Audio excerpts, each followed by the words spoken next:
Therapy dudes, take away your stress, put you in a good mood.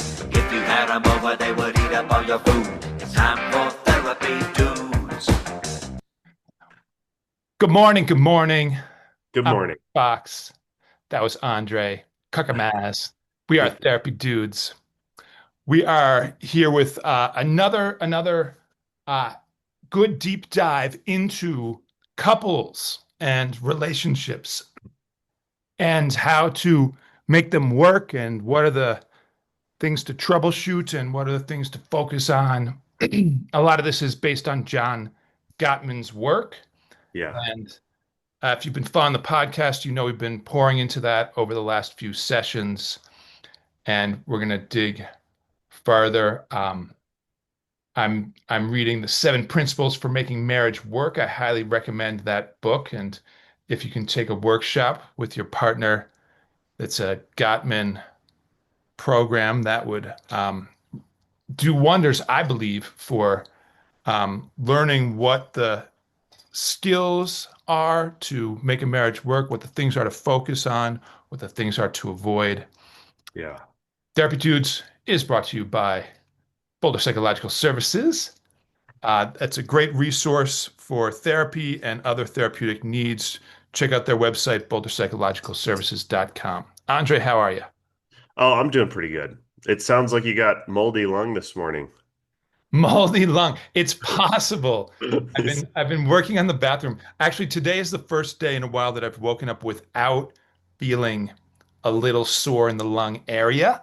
Oh, But I God. think that might be because I was like doing a lot of sanding and before we realized we were going to have to take out the entire floor of the bathroom, I was trying to reseal the shower floor area.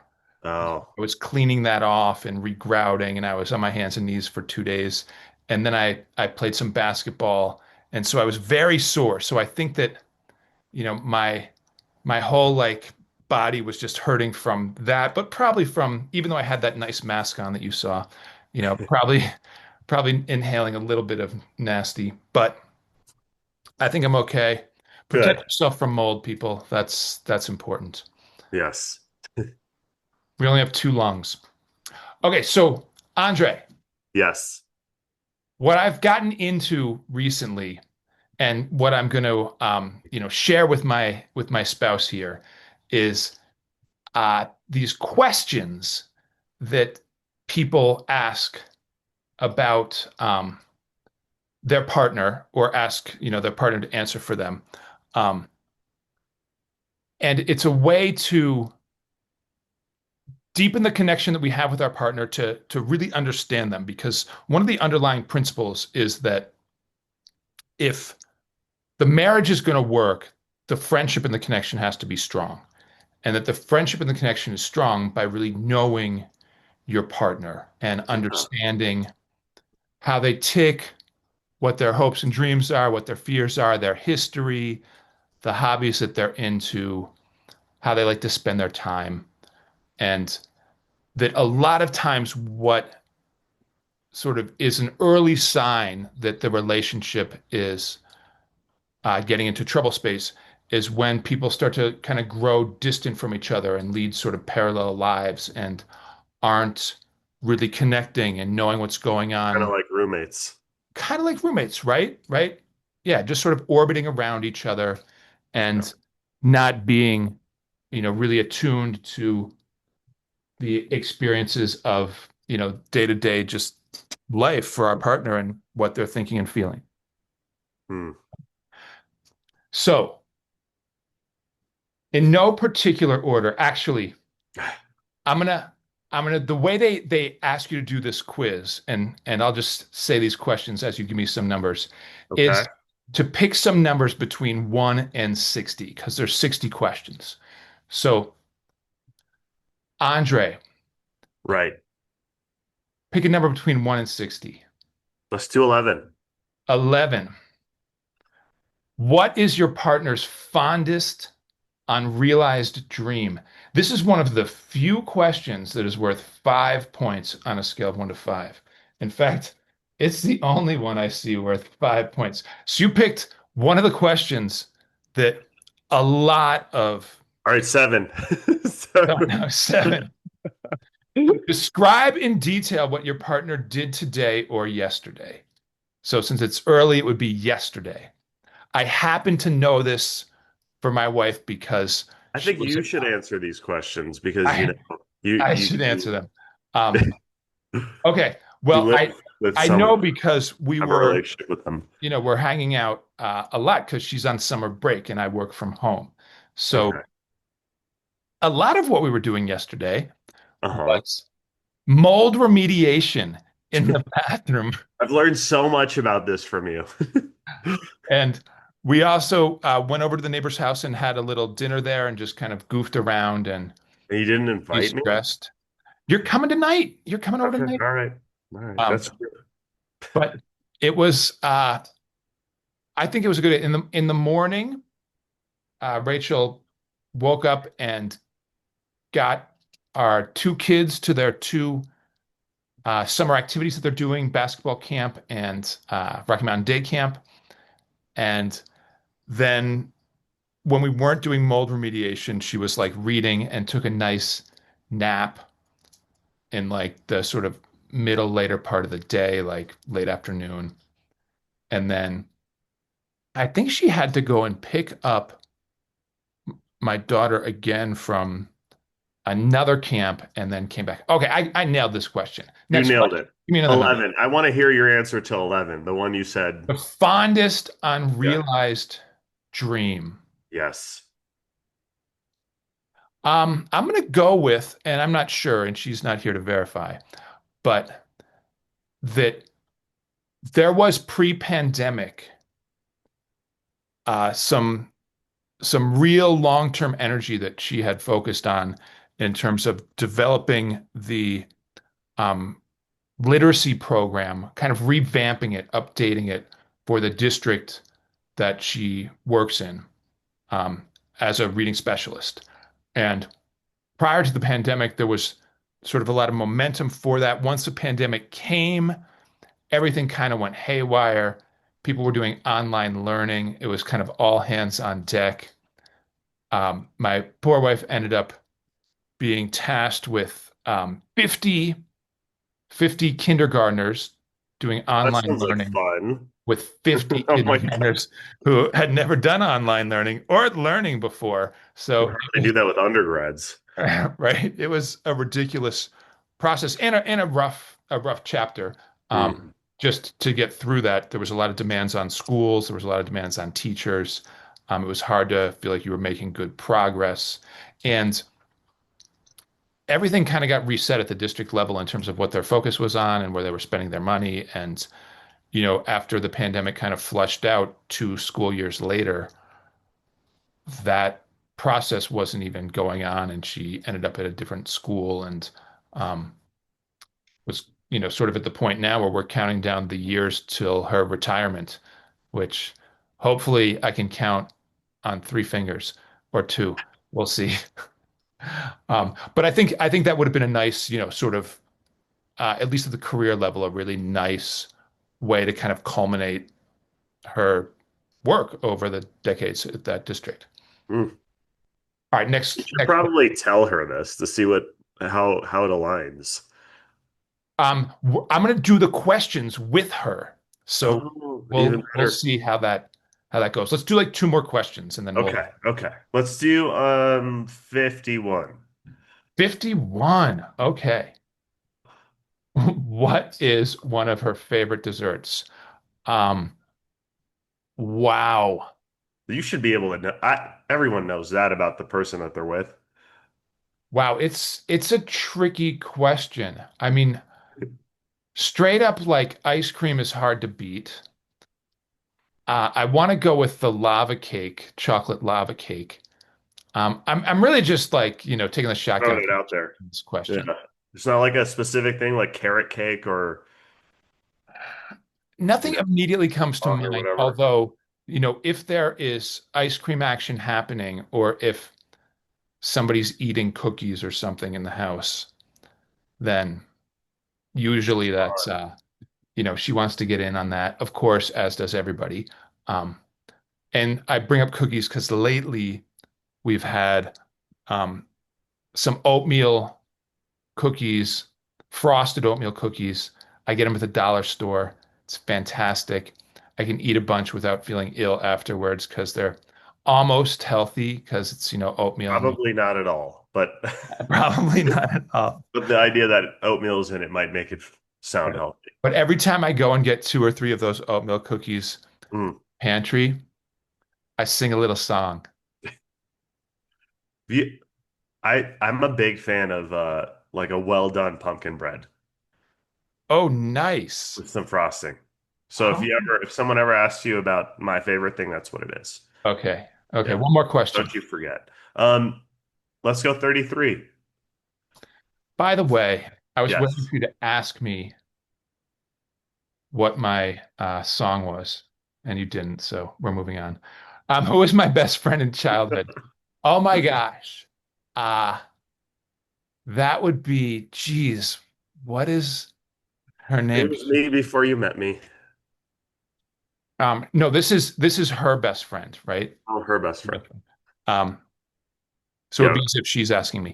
Uh, it's this person that then I don't know, I've met her a handful of times. I can't remember her name. I remember the face. Oh, I feel like that's good enough. she lives down in Austin, Texas.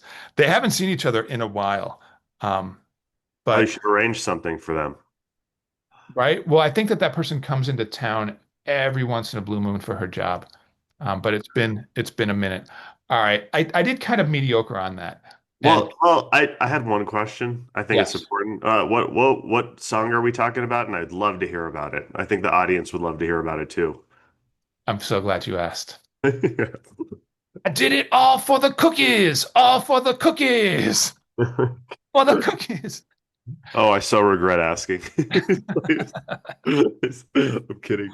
Okay. All right. What? That's like a Cookie Monster song? I don't know. What are we talking about here? I think it's a song that might have some not safe for work lyrics in it normally.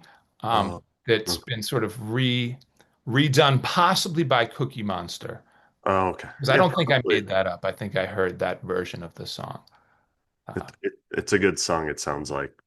yeah, I, it makes me happy and annoys my kids to no end when I do it. Because I do it every time I go and get cookies. I'm very predictable. I have a lot of little jingles and things that I sing as I wander around. I have noticed. Um, anyway, back to the purpose of these questions, which is Okay. to have prompts that help us to really take an interest Yeah.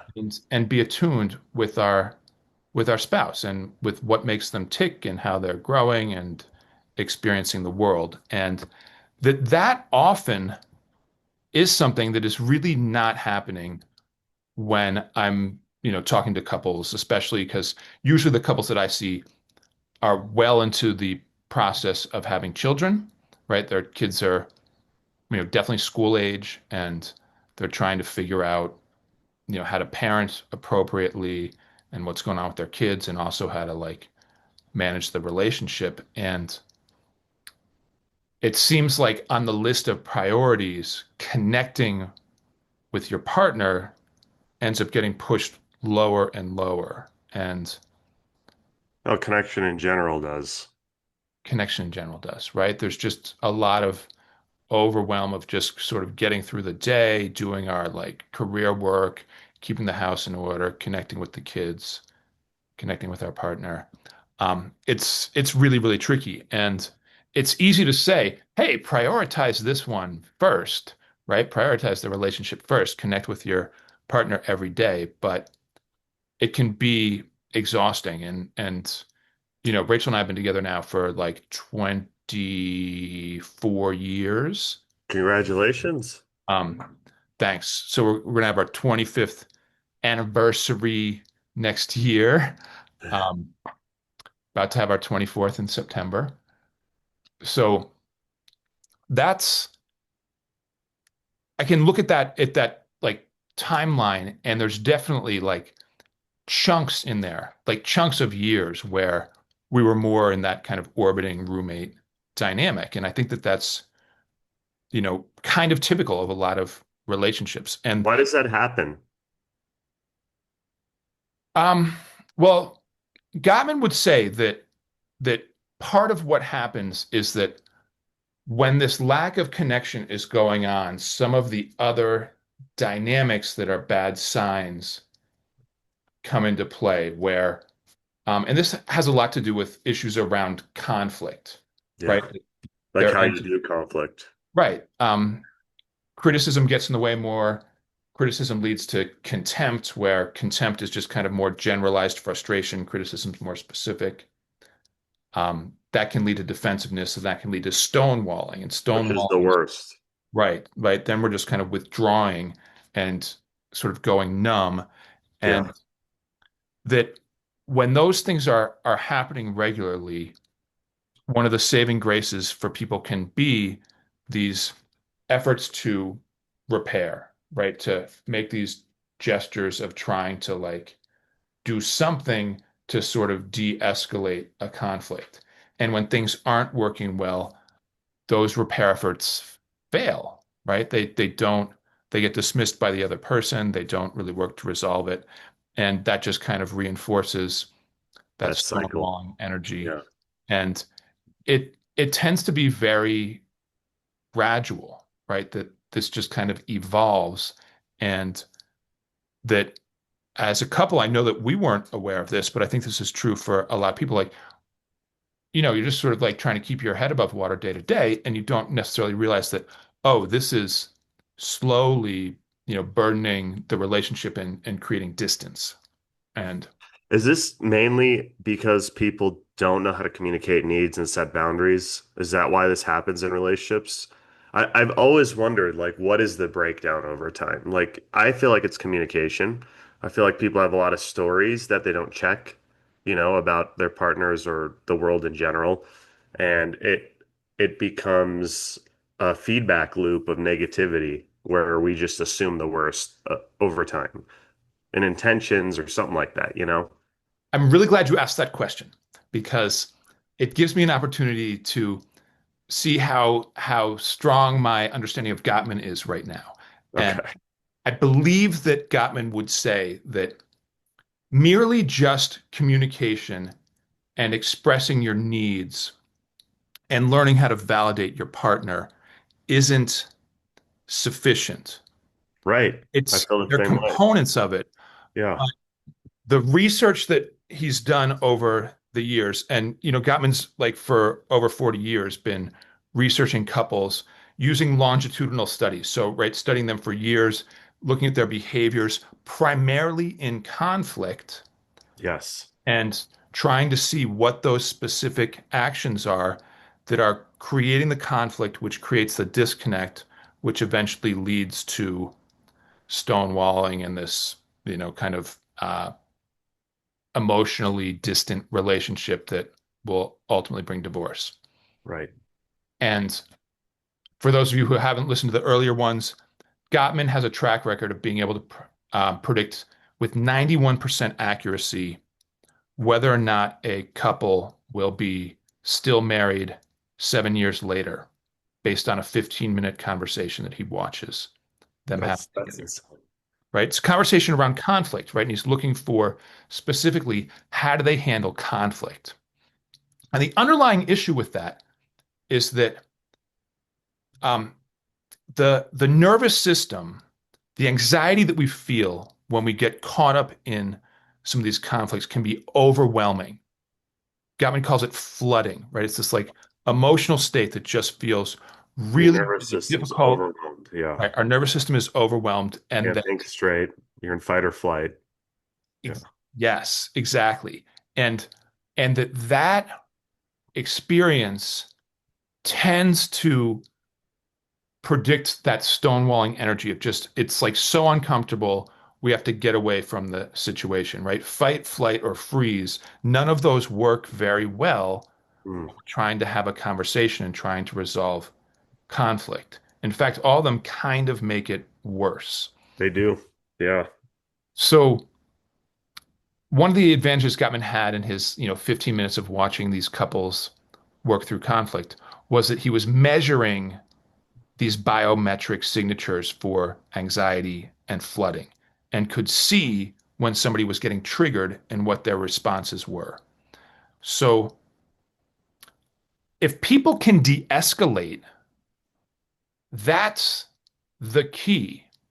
And there's examples in his book of people who would get into arguments and then the wife would go to the mall and the husband would go and watch sports on television and then they Hmm. would come back and be kind. And they were in a very functional relationship.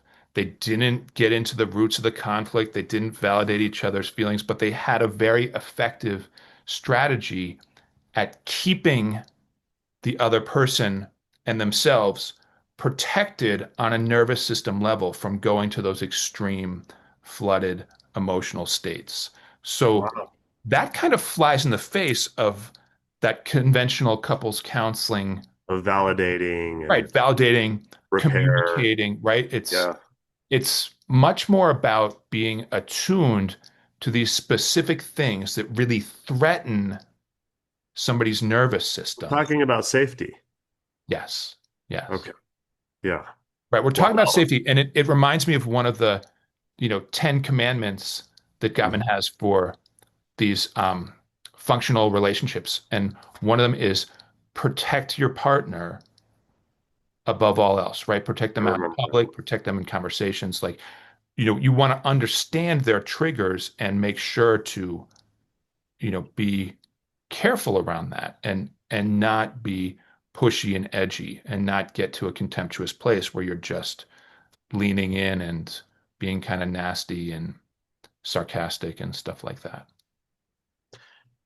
That's like, I think this is really important for a lot of people to hear what you just said and what we're talking about here, because I think there is a misconception that, as long as we're validating each other and, um, fighting in a healthy way, that's going to mean the relationship's going to work, or we're doing the right thing. I think we're trying to tell people, or the audience needs to know, like, this is more about like safety, um, n- and your nervous system. Awareness of triggers, Yeah, de-escalations right. that work as a couple. Yeah. Awareness of triggers and de-escalation. Those Yeah. are like key takeaways from this, I feel Right. like. Let's in our second podcast today dig into those issues farther, right? That misconception, and then what do we actually need to be doing, and what does that look like? Yes. Okay. All right. Thanks for listening. Like, subscribe, comment. By the way, we've got business cards. Therapy dudes, take away your stress, put you in a good mood. If you had them over, they would eat up all your food. It's time for therapy dudes. Therapy dudes, take away your stress, put you in a good mood. Listen to them anytime you're coming unglued. Time for therapy dudes. I did it all for the cookies! Uh, For the cookies!